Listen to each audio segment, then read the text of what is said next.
tentang budaya positif. Nah, di sini ada fasilitator saya, Bu Eti, terus pengajar praktik saya namanya Bu Citra Reska, terus Bapak Kepala Sekolah kita pada Dalam Merawat SPD MPD, dan saya sendiri Indra Diana Lino, Sekretariat Atas 11 Kabupaten Bandung Barat.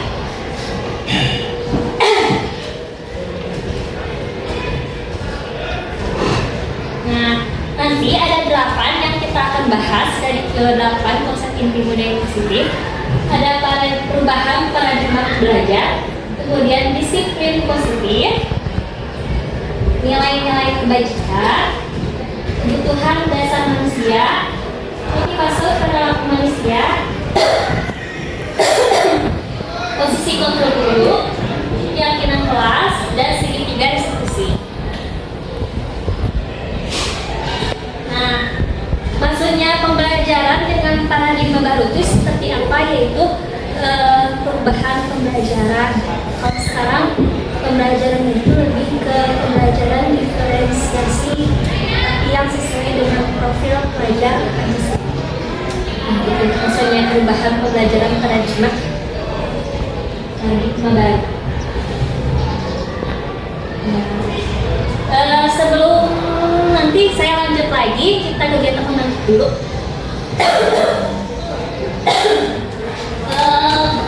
Ini kita bikin kelompok 2 orang pemanasan dulu ya Bapak Ibu.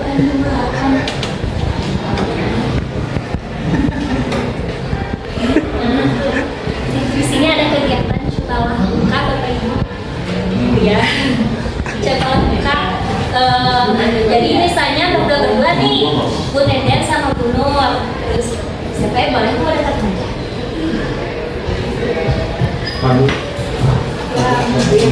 Ya berdua. Nanti misalnya Bu Nenden barang istimewanya apa nih, barang harganya apa? Nanti Bu Nur menuju ke apa, gimana caranya Bu Nur supaya barangnya dikasihin. Tapi gimana anak Bu Nenden mau dikasihin atau enggak gitu? Ya, berdua.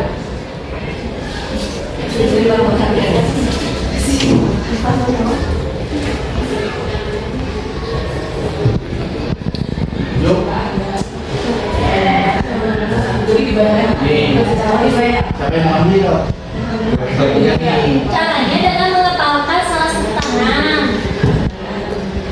Dikepalin dulu, kayak kepalin tangannya, jangan dikasih tahu barang harganya apa.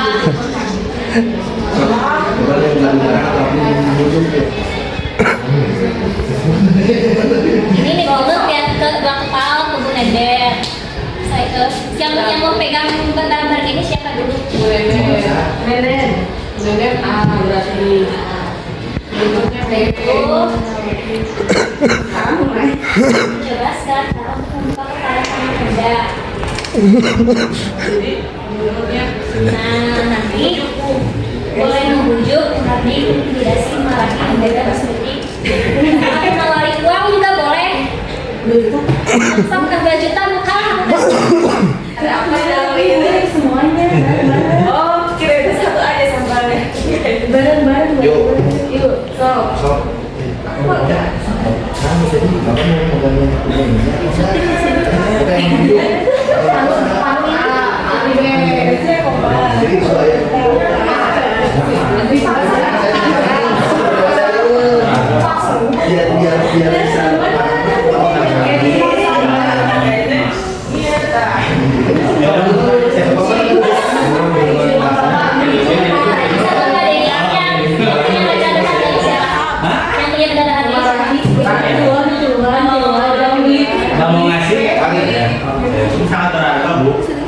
Menggelit apa? Itu aja. Dibujuk. Muka.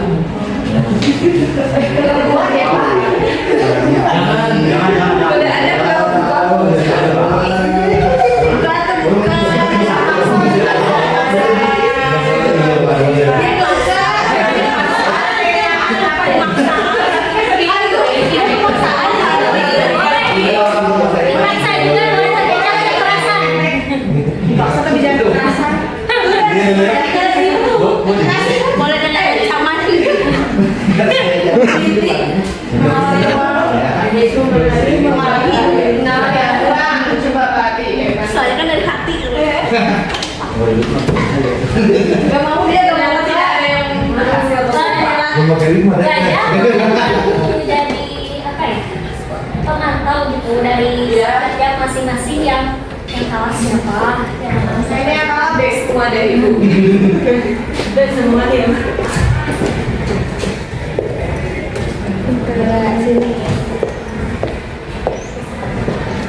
Hanya deh kalah.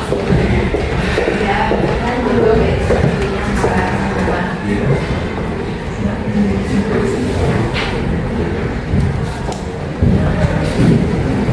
Saya intinya si Angga. Ya, berdua ya. Berdua. Ada ya, semangat. Bu Kiki mungkin bisa sama Bu Ima sih di sana. Boleh. Ya.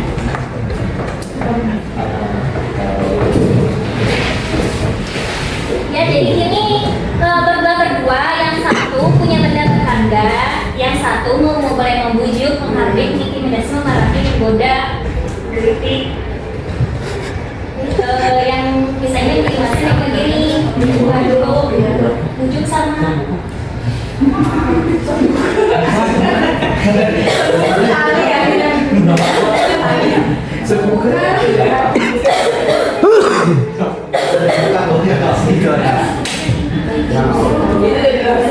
Nggak mau buka ya? Gak mau buka. Kita yang dikasih. Gagal, yang dia gagal. Gagal. Oke, gimana banyak dan Bu Dita, Bu Destika yang menang siapa? Bu Nenden. Bu Hestika. Bu Destika. Kok bisa Bu Dita memberikannya? Oh, gimana? Gimana? Ya, yang menang siapa? Yang menang Bu Hestika. Oh, Bu Destika nggak ngasih. Bu Hesti tutun gak mau ngasih tahu apa yang dipegang. Kira-kira apa yang dipegang sama Bu Destika? Saya nggak bisa dikasih. Dari keberapa ibu? Apa Bu? Serius? Apa tuh? Karena saya nggak mau membukanya karena membuka kurang bentuknya. Jadi hati saya nggak tergerak untuk membuka untuk genggaman ini. Benda apakah itu? Sebenarnya sebenarnya bukan berharga buat orang-orang, tapi berharga buat saya. Apa itu? Karena kalau dari lagi pulpen mungkin ya. Ya, ada Jadi sangat berharga. Mau ngoreksi kayaknya. Gak mau beli lagi. Kalau Bu Nenden, Bu Nur, Udah dia yang menang nggak mau ngasih. nggak mau barangnya. ngasih. Ya, saya udah bujuk, udah mengkritik, udah menghati, tidak memarahi, menggoda tidak mau. Oh, nggak mau. Apa itu? Benda apakah itu Bu Nenden? Mesti body kepo. Kunci mata. Kunci motor. Kenapa sangat berharga Bu Nenden? Sangat berharga karena di zaman sekarang itu kita tidak bisa langsung percaya sama orang. Betul. Karena ya apalagi Bu Nur gitu. Zaman sekarang itu jangan apa ya? Jangan sembarang percaya sama orang kan, dilihat dulu itu orangnya siapa. Jangankan orangnya gak kenal, yang kenal juga harus berhati-hati, apalagi tadi dengan memarahi, memaksa. Kita juga apaan sih ini orang? Mengancam. Tapi gimana kalau dikasihin motornya gitu? Dilihat dulu kondisinya seperti apa. Kalau motornya punya dua dikasihin? Enggak juga sih. Dia itu mau misalnya mau pinjam motor buat apa? Lagi. Pinjam minta mungkin. Apalagi nih? Lebih banyak itu. Pak Ari mungkin? Saya kalau Kenapa? Kenapa benda berharganya? Palunya mau ngasih uang, ya udah saya kasih aja. Bapak yang paginya, Bapak ngasih tahu yang di kepala itu uang gitu. Enggak. Saya yang ngasih uang. Lalu saya kelihatan ngasih uang. Dan berhasil. Oh, dikasih berapa? Sombong kita gitu. Ya begitulah. Dikasih berapa? Tahu betul? Kita harus jadi. Benda berharga apa Pak? Korek. Oh, buat merokok. Iya. Buat saya dan baru mungkin buat saya gitu. Kalau buat saya mah kan yang tidak berharga mungkin ya.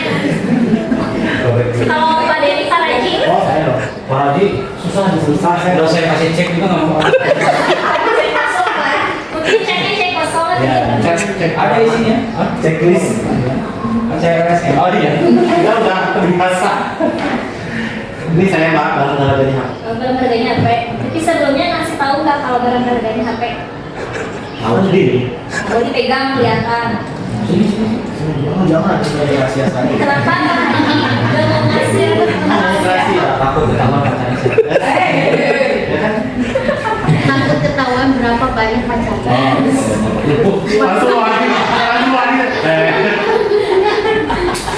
Udah ini. Oh udah ya? Saya kebongkar. Bisa mau ditanya lagi Pak Raji? Apa? Bisa mau ditanya lagi Pak Raji? Yang ini? Tadi saya membujuk Bu Imas. Ternyata Bu Imas tidak terbujuk karena yang di kepala kamu cincin, katanya cincin pernikahannya yang sudah belasan tahun ya Bu Imas. Iya. Kenapa sangat berharga Bu Imas? Mungkin Bu Sibu, Kiki juga punya. Kenapa pengen cincin? Mau dijual. Mau dijual, lumayan kan? Oke Bapak Ibu, mungkin barusan adalah kegiatan pemantik ya, ilusi kontrol. Kenapa? Ada yang memberi, ada yang tidak memberi. Nah, yang pertama ada ilusi guru mengontrol murid. Nah, di sini ketika kita mengontrol murid dan muridnya memberikan, itu adalah kegiatan karena muridnya itu membolehkan gitu.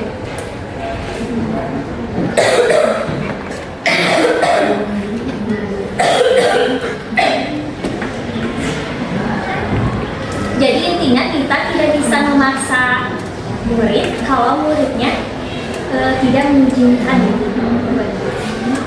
Seperti barusan ya, ketika Bu Nur meminta bimbel, tapi ketika bimbelnya tidak mengizinkan, maka kita tidak akan bisa memaksa murid. Walaupun muridnya memperbolehkan, berarti karena ada sesuatu hal yang mendorong dia untuk mau. Kemudian bahwa semua penguatan positif, efektif dan bermanfaat. Di sini ada penguatan positif. Penguatan positif itu berupa bujukan dan atau reward. Nah, bujukan juga ternyata memberikan dampak negatif kepada anak karena tidak akan berjangka panjang untuk anaknya dan hanya berjangka pendek. Terus ilusi bahwa tidak membuat kesalahan mampu menguatkan karakter. Misalnya kita seringnya maksudnya biasanya guru tuh menggunakan dengan kata lembut atau kadang sama kita tuh ketika memperlakukan murid itu dengan tidak kita sadari gitu. Justru itu membuat dampak negatif juga untuk murid, membuat rasa bersalah. Misalnya kamu gak mengajarkan nulis sih, padahal ibu udah panjang-panjang menjelaskan. Kalau enggak, ibu udah capek-capek ngumpulin ini banyak-banyak. Ternyata itu memberikan dampak negatif untuk anak-anak dan sering tidak kita sadari. Terus ada ilusi bahwa orang dewasa berhak memaksa. Biasanya itu gimana dia gitu. kalau masih dewasa, pokoknya kamu gimana? Saya, pokoknya gimana caranya kamu nurut sama saya, gitu. Karena saya lebih dewasa. Ini juga tidak berdampak negatif untuk anaknya dengan cara memaksa itu. Bahkan membuat permusuhan seperti tadi ya, itu Nenden gak suka dipaksa sama Bu Nur. Itu malah jadi apa ya, jadi kambing agak kesel, tapi tidak memberikan dampak yang positif.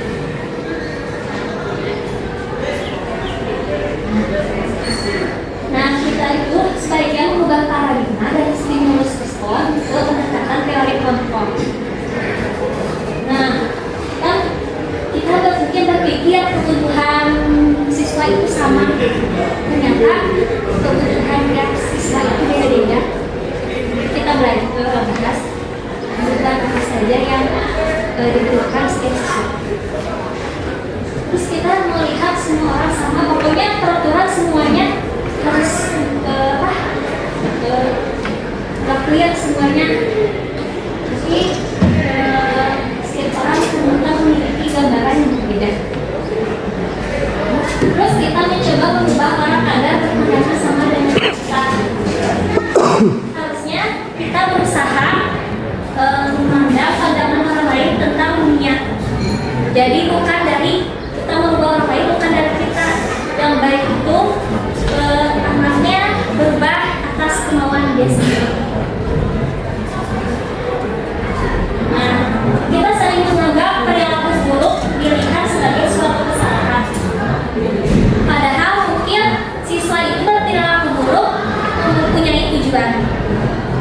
Jadi baiknya kita nanya dulu ke siswa, kenapa kamu berperilaku tersebut? Apa alasan kamu berperilaku tersebut?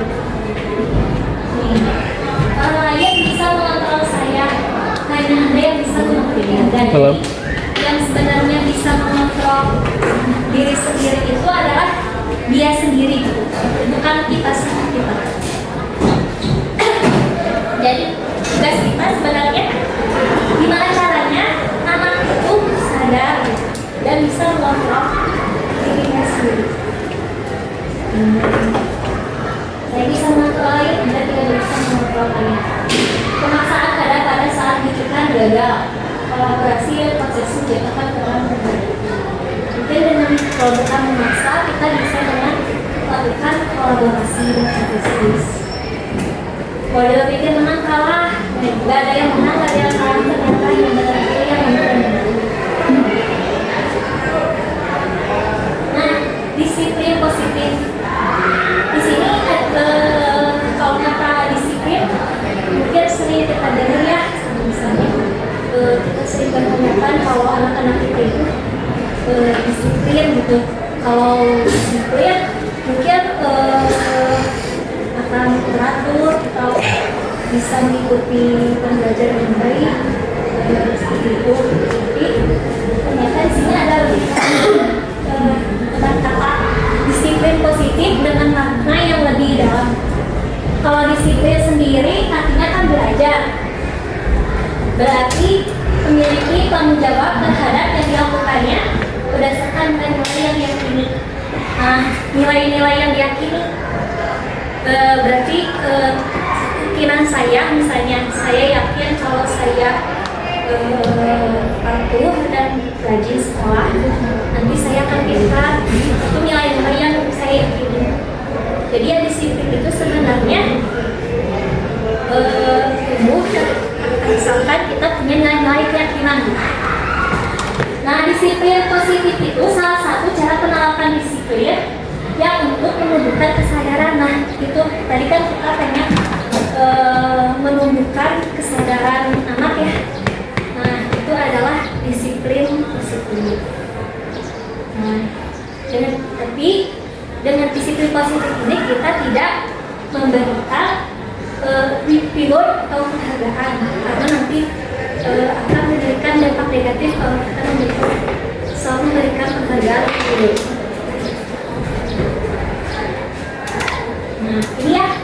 Jadi sebagai pendidik kita harus menciptakan peserta didik yang mempunyai nilai-nilai kebajikan Motivasi intrinsik berarti motivasi mereka disiplin itu berasal dari dirinya sendiri, bukan dari orang lain. Nah, nilai kebajikan kayak barusan kan saya misalnya contohnya saya nilai kebajikan saya rajin. Nah, nilai kebajikan itu ada macam-macam, ada yang berdasarkan profil pelajar Pancasila, ada yang Goprimarius Program, 9 karakter Indonesia Heritage Foundation. Kalau profil pelajar Pancasila udah pasti udah pada hafal ya. Satu apa? Berima bertambah harus. Biasanya saya yakin kalau saya sholat gitu, karena saya kayak punya keyakinan, tapi saya beriman kepada Tuhan yang Maha Esa dan hak kayak gitu, karena dia punya nilai dan keyakinan sendiri. Terus yang kedua, ya berpikiran global. Terus ya, saya percaya dengan saya membantu teman-teman pikir karena saya punya keyakinan gotong royong. Terus mandiri. Terus satu lagi adalah banyak ya Bapak Ibu yang Goprimarius Program dan toleransi, rasa hormat, integritas, mandiri, menghargai, antusias, empati, pengetahuan, terus bisa terjadi dan berhubungan. Terus 9 pilar karakter, ada cinta Tuhan. Jadi banyak ya Bapak Ibu ya di sini. Contohnya ada yang berdasarkan keterampilan hidup, skill, ada yang berdasarkan self-virtues, ada yang lebih lengkap lagi dari virtual project dan nilai kebajikan. Jadi rajin, integritas, hormat, keberanian, kebahagiaan. Ini adalah contoh-contoh nilai-nilai keyakinan. Nah, barusan kan kita ngobrol-ngobrol tentang kebutuhan dasar manusia. Nah, sekarang kita akan ulas kebutuhan dasar manusia itu apa aja. Tadi saya pertanyaan romantik nih. Ibu Ambar, guru wali kelas 2A di SD Pelita Hati. Sedang ibu menghadapi ulas salah satu murid di kelasnya Doni. Beberapa anak di kelas 2A telah datang padanya dan mengeluhkan Doni yang sering kali kita bakal makan siang mereka dan memaksa. Jika Anda menghadapi situasi seperti ini Mbak, apa yang akan Anda lakukan? Menurut Anda kira-kira apa alasan Doni melakukan hal itu? Mungkin ada pendapat kenapa Doni memaksa temannya minta hal? Lagi mungkin? Kenapa? Karena dia pertama dibuat mungkin ada masalah di dia di rumahnya ya, karena kan kalau kalau persepsi saya ya kalau misalkan di lingkungan keluarga dia modis dan lain-lain gitu ya, tidak ada permasalahan, mungkin dia bisa aja minta bekal dan lain-lain, atau ya atau apapun ya ada permasalahan lain atau lainnya yang menyebabkan dia tidak bisa membekal gitu ya. Nah atau juga dia juga ingin mencari suatu perhatian eksistensi diri juga bisa ya, misalkan diskriminasi kan dia pengen sebuah eksistensi diri gitu ya. Alasan keduanya juga kayak gitu bisa gitu, macam-macam sih ya. Iya, kalau baik saya simpulkan kalau menurut Pak Raji, anak ini misalnya karena ada masalah di rumahnya atau enggak untuk menarik perhatian Ya, dari menarik perhatian. mungkin ada yang berbeda dari ini sih. Bazir, kalau Bazir Sama sih, pasti yang dipikiran pertama kali mungkin masalah di rumah. yang beda mungkin siapa? Hari ini mungkin. Apa? Ya ketemukan. Kalau punya bekal, Jadi jadi alasan dia memaksa temannya untuk memberikan makan. Nah, lalu apa yang harus saya lakukan? Ya tentunya kalau saya posisinya dulu akan melakukan komunikasi. menggali dulu informasi dari ilmu apa yang dilakukan. Jadi tidak langsung menjudge atau mengadili atau menghakimi anak. Betul sekali. Luar biasa ya melakukan pendekatan menurut Kak Dewi. Yang beda mungkin udah dua nih masalah. Yang satu lagi apa? Mungkin apa menurut Lima tadi udah makan saya komen dan naik dan baik. Baik, terima kasih. Assalamualaikum warahmatullahi wabarakatuh. Ya, kalau melihat dari situasi ini mungkin ada beberapa hal. Pertama-tama dari Bapak Ibu mungkin ada betulnya ada faktor internal keluarga dan yang faktor eksternal biasanya ada peluang atau kesempatan dari si anak tersebut untuk melakukan hal itu. Yang pertama mungkin anak yang dimintai itu adalah anak-anak yang cenderung orangnya lemah, gitu kan, sehingga dia memaksa. Kalau dia pasti dia mau gitu. Nah, ada kecenderungan itu berarti ada faktor eksternal dari orang tersebut. orang yang mau dan kasih Ya, orang lain pasti nggak akan dikasih. Nah, berarti kan ada faktor eksternal di situ. Yang kedua, dia ada kesempatan di mana kalau tidak ada guru, dia boleh aksinya. Dan yang ketiga adalah kebiasaan. Pertama dia dikasih, kedua kali, oh dia pasti akan dikasih lagi. Nah, itu mungkin ada beberapa hal. Ya, ada peluang-peluang tersebut. Begitu. Terima kasih. Ya, oke, terima kasih untuk Pak Dewi Raja dan Bu Imas ya sudah menyampaikan pendapatnya. Nah, ya ternyata banyak ya alasan kenapa dia melakukan itu. Jadi sebenarnya kalau kita mau tahu ya tanya aja sama Doni Kupas.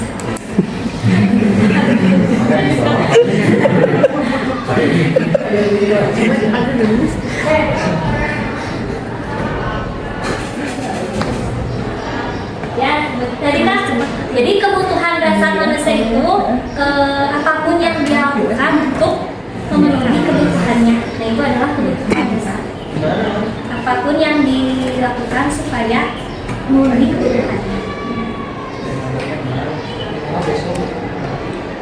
Semua kita kan pasti memiliki tujuan tertentu. Ya, kayak barusan berarti itu punya tujuan. Ternyata ada 5 kebutuhan dasar manusia. Jadi sebenarnya kalau kita ada anak yang bermasalah, sebaiknya kita gali dulu apakah 5 kebutuhan dasar manusianya itu sudah terpenuhi atau belum. Yang pertama ada bertahan hidup. Apakah anak ini punya makanan? Apakah makanannya tercukupi? Apakah kesehatannya terjamin? Terus satu lagi ada apakah punya tempat tinggal? Ini adalah kebutuhan untuk agar dia bertahan hidup. Mungkin yang tadi yang kata Pak Dini itu adalah kebutuhan bertahan hidup. Terus ada kasih sayang dan terima kasih. Apakah dia diterima di dalam kelompoknya, di dalam kelasnya? Apakah dia cukup dikasih sayang di rumahnya? Terus sering diterima di kelompok-kelompoknya mungkin, atau ada kan sering ada yang siswa dia tuh tidak diterima di kelompok mana-mana. Nah, berarti dia tuh anak yang memiliki kebutuhan kasih sayang dan terima kasih. Terus penguasaan itu ada diri kemudian dianggap mungkin tidak sih dibilang. Jadi kalau penguasaan itu dia ingin apa yang dia bisa itu diakui, karena dia sudah melakukan sesuatu, dia pengen diakui apa yang telah dia lakukan. Terus ada kebebasan. Nah, di sini kebebasan mungkin ada anak yang merasa jenuh, belajar teh misalnya duduk lagi nggak bebas. Kalau nggak dengerin lagi. Nah, berarti anaknya tuh pengen atau memerlukan kebutuhan klinis. Dia ingin punya pilihan, mencoba hal baru, mengendalikan hal dirinya, sehingga mau belajar gitu aja bosan. Terus kesenangan, kalau kesenangan dia cenderung berhumor, kalau enggak meletup yang lucu, yang bikin ketawa. Dia tuh butuh kebutuhan semangat.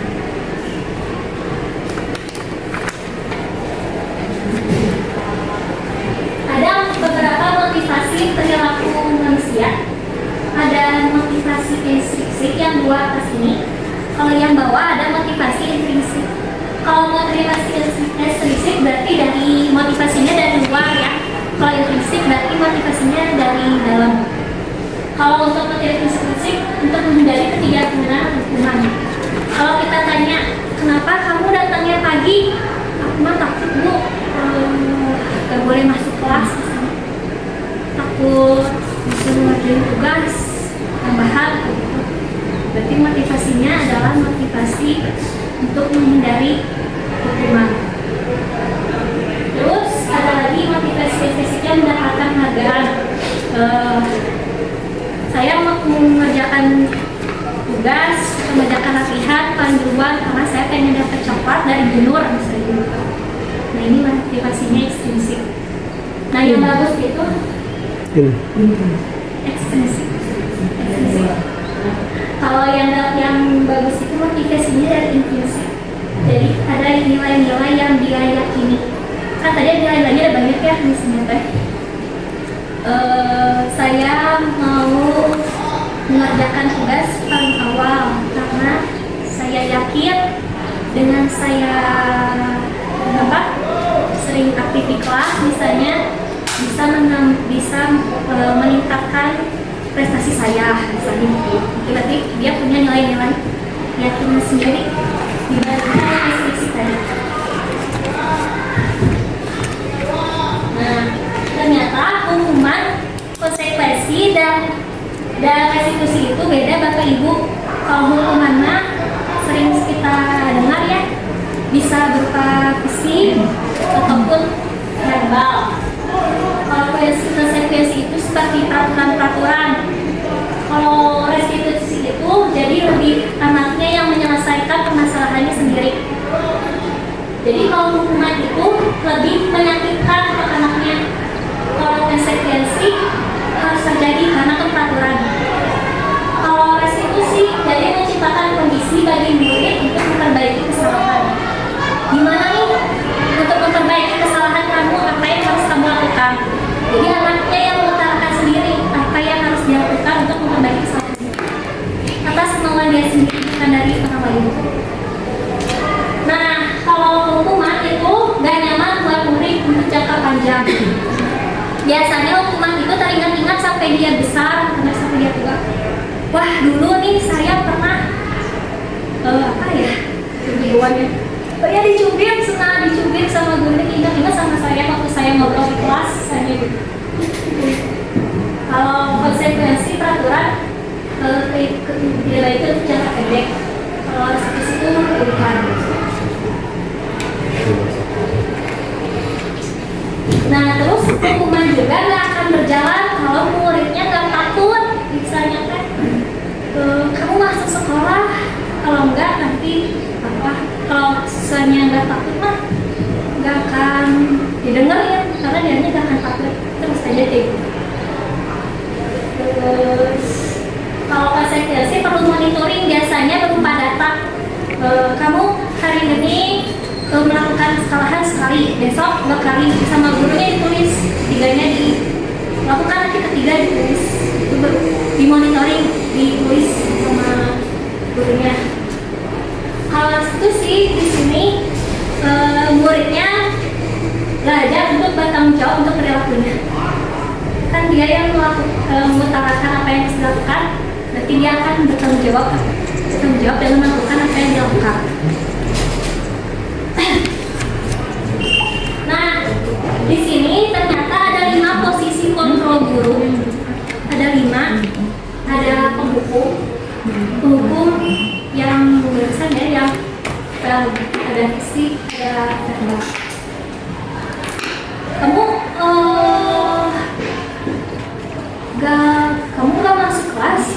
sih kamu? Nah, itu juga udah verbal ya, udah termasuk pembuku gitu. dengan dada yang keras. Kalau merasa bersalah, berarti kita gimana caranya? Biasa membuat anak bersalah pakai kata-kata lembut biasanya yang tanpa disadari. Kamu gak kasihan sama orang tua kamu yang udah nyelokolahin kamu? Kasih itu tahu orang tua teh bela-belain cari uang di pasar buat kamu sekolah. Kalau teman biasanya lebih kayak pujukan, ayolah kamu kerjain di depan demi ibu ya, katanya di depan sekolah. Teman juga sebenarnya tidak memberikan dampak yang positif karena mungkin dia hanya nurut pada guru tertentu saja. Belum tentu dia bisa nurut pada guru yang lainnya. Terus malah mungkin bisa jadi seenaknya karena udah merasa teman sama guru. Yang ini pemantau itu yang lebih peraturan juga sih di monitoring gitu. Nah yang bagusnya itu adalah posisi manajer. Posisi manajer itu kan mirip dengan melakukan sedikit restitusi. Jadi biar anaknya yang menyelesaikan masalahnya, anaknya yang memperbaiki masalahnya. Kubu sahabat. Oh kita aja kan? Oh kita aja. Saya kira ada ibu dari luar nih. Nggak ada pak. Di video ini dibuang aja. Hei terusin aja, anggap aja bapak mengerti. Ya, jadi seperti tadi ya yang restitusi. Kenapa? Iya, masuk lambat, aku macet. Terus apa yang harus kamu? Apa alasan kamu terlambat? Terus bagaimana caranya supaya kamu tidak terlambat lagi ke sekolah? Itu posisinya gitu. Nah, ini contoh penerapannya. Kasusnya adalah anak ini tidak punya atribut lengkap saat upacara bendera.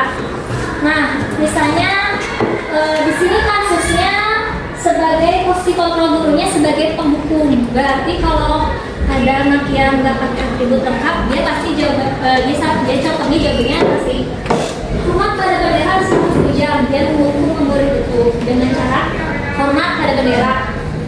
Nah, kalau pembuat merasa bersalah, dia jawabnya berapa kali bapak ibu harus bilang sama kamu selalu aja ngecewain bapak ibu. Jadi dia merasa bersalah sama gurunya. Nah ini teman dia mengujuk gitu kalau teman, ayo dong ikuti aturan saya, bantuin bapak ibu ya. Udah apa-apa, lain kali jangan sampai berbuat ini lagi ya teman. Kalau teman tahu kamu udah melanggar peraturan, jadi apa konsekuensinya? Setelah upacara kamu udah ikut bersih, jangan diulangi lagi. Nah ini yang bagus posisinya sebagai manajer. Nah, kalau tahu kesalahan kamu, kira-kira gimana kamu memperbaiki kesalahanmu? Mungkin anaknya yang cerita dan mengutarakan bagaimana dia memperbaiki kesalahannya. Ya, solusinya. Coba Bapak Ibu, ini posisi kontrol yang mana? Tapi aturan saya atau was? Ya, hukum. Ini verbal ya, sip. Keren Bapak Ibu. Ini ya, kata yang mana untuk menunjukin kalau kamu tahu gimana? Jadi dia rasa bersalah sama orang tuanya. Ya udah nggak apa-apa, nanti bukan dibereskan. Ya, kayak ke temennya cara kelihatan banget.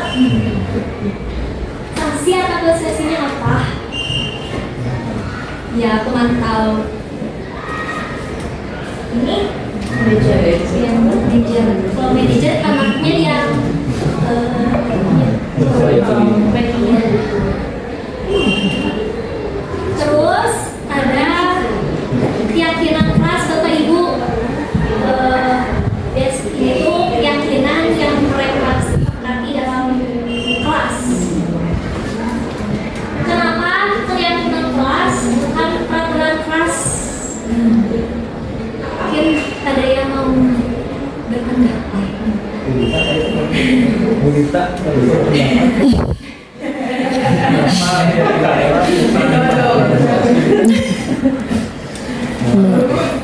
Ya kenapa keyakinan kelas dan peraturan kelas aja? Kalau menurut saya kenapa keyakinan kelas bukan peraturan kelas? Kalau misalnya peraturan kelas itu ketika dilanggar identik dengan hukuman.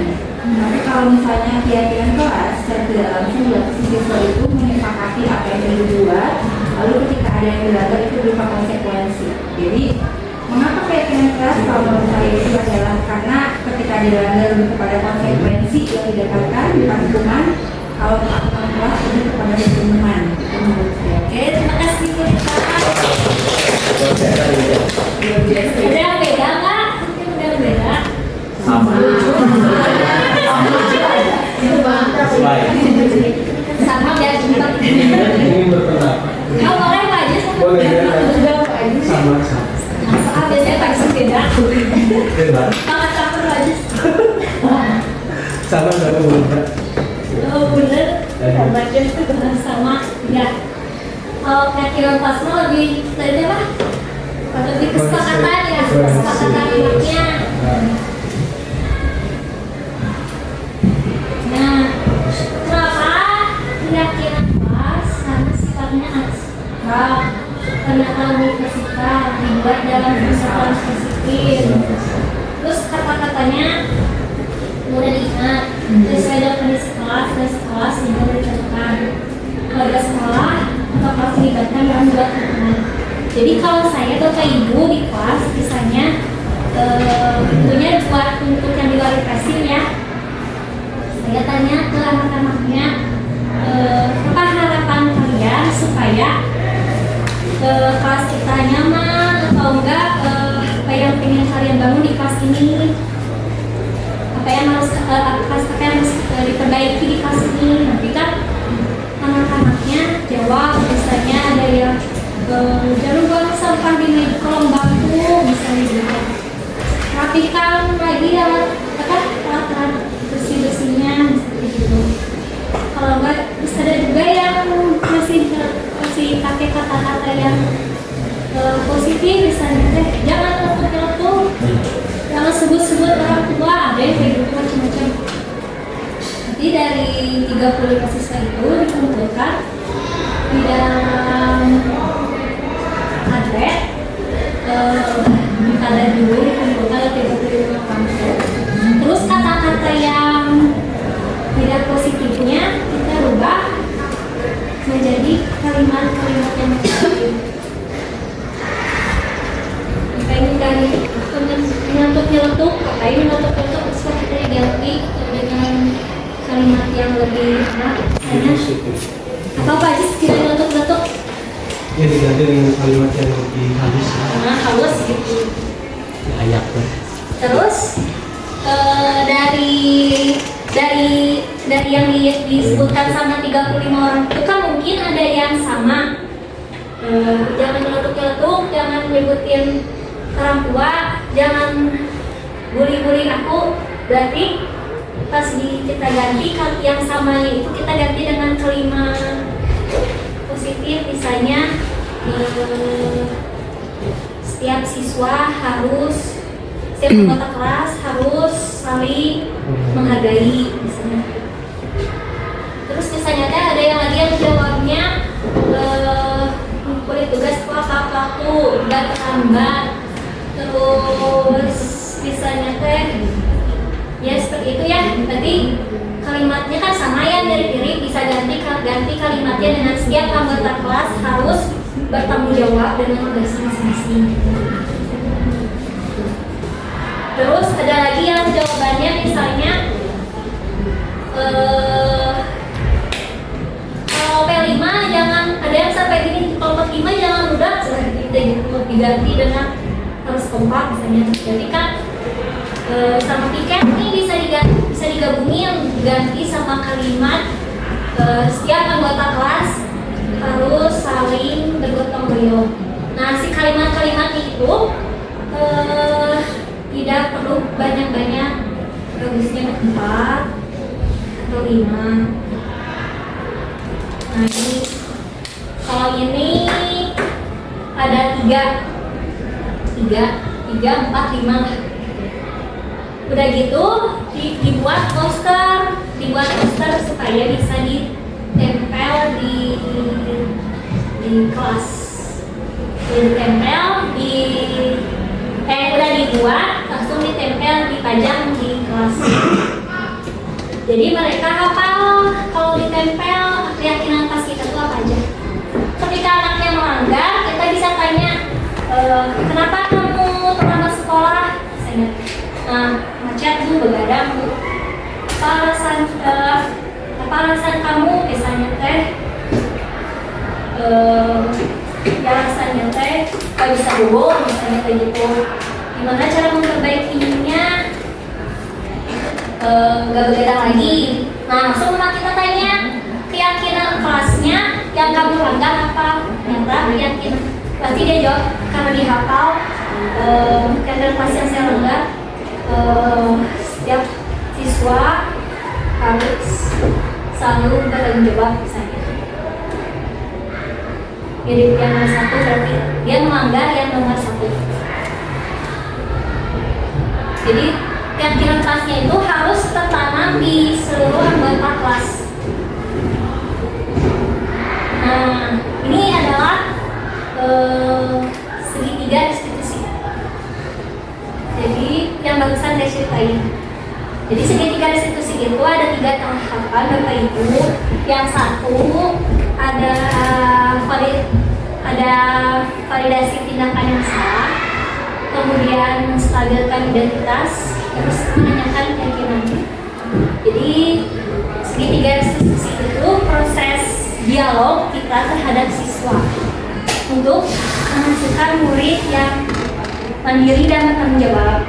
Jadi supaya siswanya bertanggung jawab. Ada 3.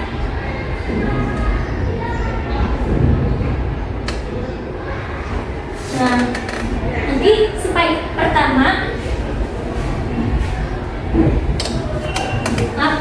yang pertama itu menstabilkan identitas, yang kedua validasi tindakannya salah, yang ketiga menanyakan keyakinan. Nah, yang pertama menstabilkan identitas.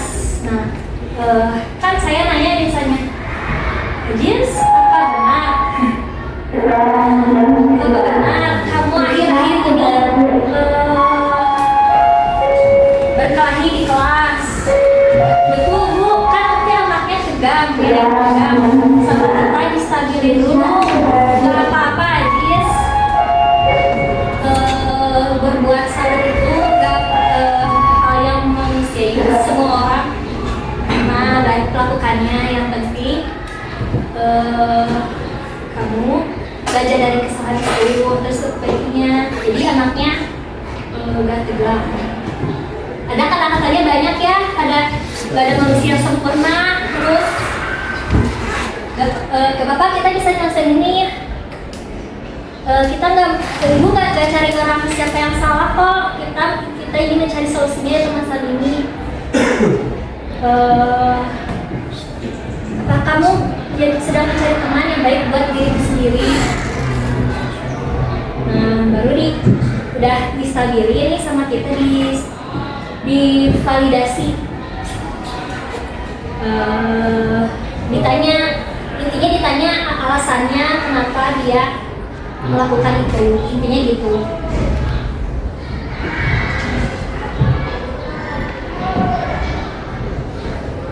Kamu atau kata yang lain mungkin kamu boleh mempertahankan sikap itu, tapi kamu harus mendapatkan sikap yang baru. Jadi tambahin sikap apa yang kamu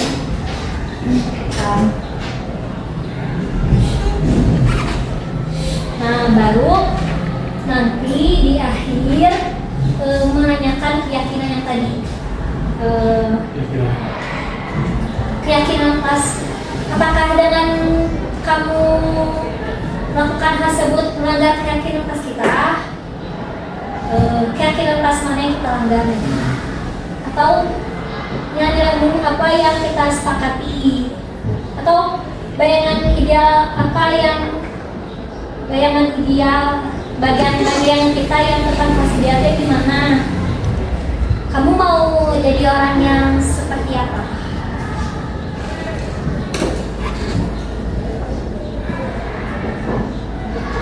Mungkin ada yang mau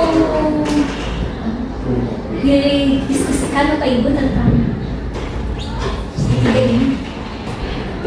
Atau berbagi pengalamannya tentang Stabilkan. mengenai siswa. Bener. Kali ini biasanya Oh iya Pak Dedi boleh. Tentang menangani siswa ada tuh cerita tentang pengenalan.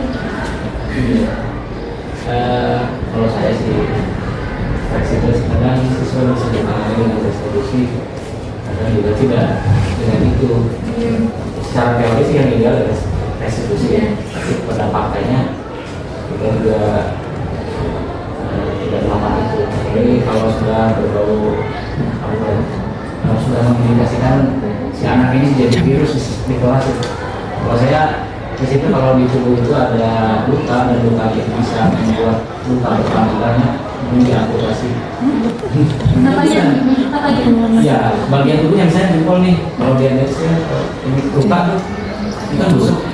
Kalau busuk ya harus dipotong daripada nanti busuknya nambah. Jadi restitusi itu kalau menurut saya sih situasional. Namanya ideal restitusi, tapi ketika situasi tertentu ya yang mengharuskan kita membuat anak ini selesai di sekolah, ya mau nggak mau kita lakukan. Tapi yang ideal memang restitusi ya, kita menggali dulu apa yang anak melakukan, mengapa dia melakukan kesalahan, kita gali, kemudian dia sendiri yang akan memberikan solusinya. Tapi bagaimana kalau kita dihadapkan kepada anak yang kita mau bicara, apa yang mau kita restitusi? Anaknya bisu. Misalnya anak bukan bisu dalam arti sesungguhnya, dia tidak mau mengatakan apapun, sepatah kata pun tidak keluar. Itu yang saya hadapi saat ini. Anaknya ada. Jadi ibu bisa menggali restitusinya bagaimana? Ya seperti itu ya, di situasi itu seperti itu. Nah, yang harus kita lakukan ya kita harus punya partner untuk mengatasi itu, yaitu berupa konseling. Iya. Nggak bisa Itu bantuan. bantuan. Kalau konseling nggak bisa juga, bisa. Konseling wali kelas sudah, konseling di dalam tangan, siswaan ya udah ini. Jadi restitusi memang sesuatu yang ideal, tapi menurut saya di situasi tertentu ini sudah bisa. Biasanya kalau yang posisi manajer itu pasti bisa melaksanakan posisi yang kontrol yang lainnya ya. Tapi memang kita sedikit menghindari posisi kontrol seperti penghubung, terus pembuat bersalah ya.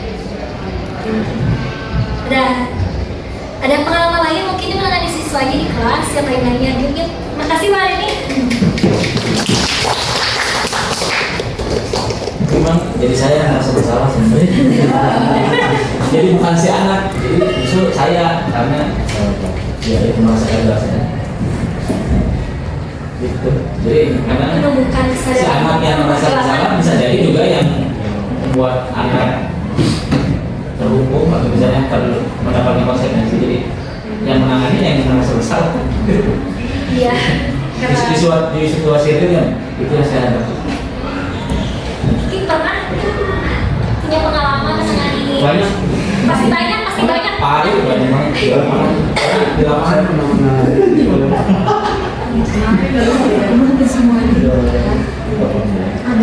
Boleh bercerita dikit. inspiratif.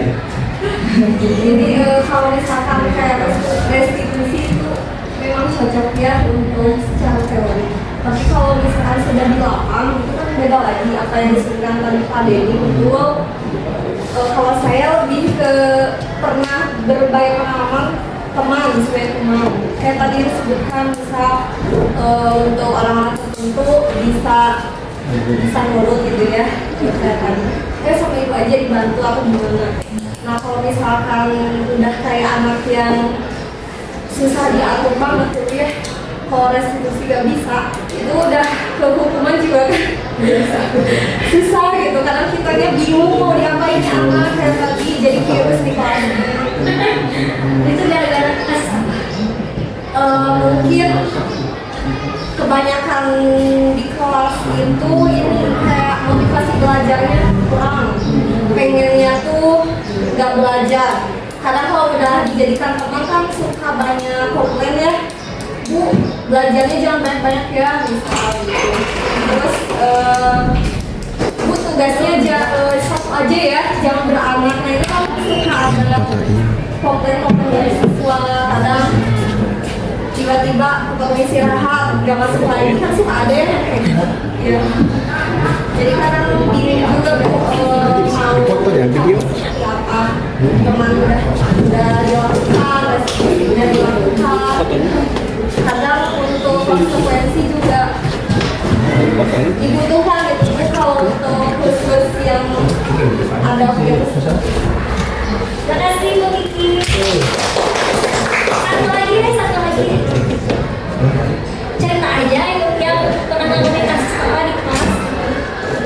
Udah gitu misalnya udah kalau nggak penuh kelas.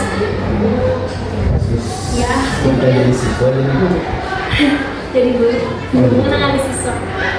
Satu lagi Bu. dan Pajis. boleh diminta. Baik, assalamualaikum warahmatullahi wabarakatuh. Waalaikumsalam. Baik, minta sebetulnya sudah banyak kasus sih pernah saya saya pernah tangani juga ya terkait kasus yang ada yang kasus kriminal, ada yang kasus biasa. Jadi yang dijelaskan oleh Bu Indra terkait segitiga restitusi itu memang betul. Kenapa segitiga restitusi itu sebetulnya untuk penanganan yang ringan yang berat. Tapi untuk penanganan seperti kasus yang kriminal, siswa bisa maksudnya berbuat memakai narkotika lah, obat-obatan itu kan tidak bisa kita melakukan segitiga restitusi tersebut. Pada intinya ya kita harus berkomunikasi langsung kepada orang tua penanganannya seperti apa. Nah itu mungkin Bu Indra pernah saya menangani kasus itu, pernah juga menangani kasus asusila juga ya Bu Indra, sampai saya sakit dada ya Bu Indra.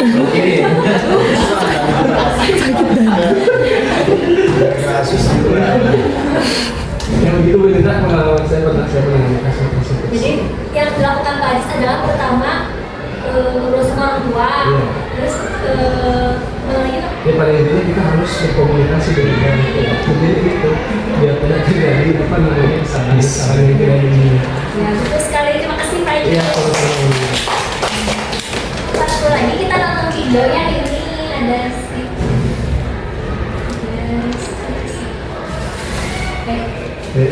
restitusi kayaknya ada restitusi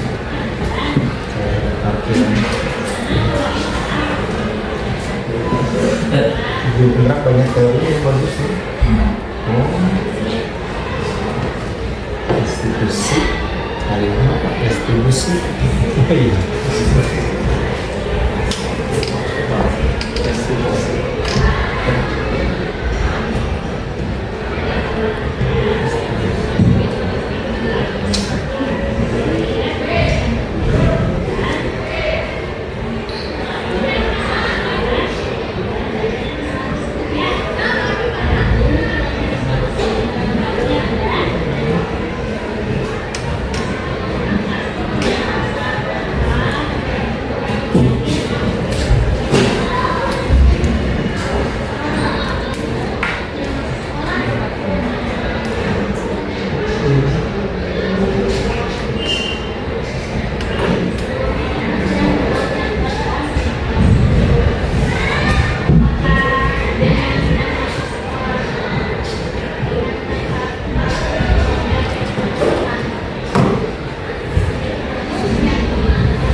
jelas lah. Cukup jelas gitu. Selesai. Ya, Bapak Ibu, saya ucapkan terima kasih banyak sudah menyempatkan waktunya di sini dalam disiplin yang positif. Semoga kebaikan Bapak Ibu dibalas dengan kebaikan. Amin. Ya. Assalamualaikum warahmatullahi wabarakatuh. Waalaikumsalam warahmatullahi wabarakatuh.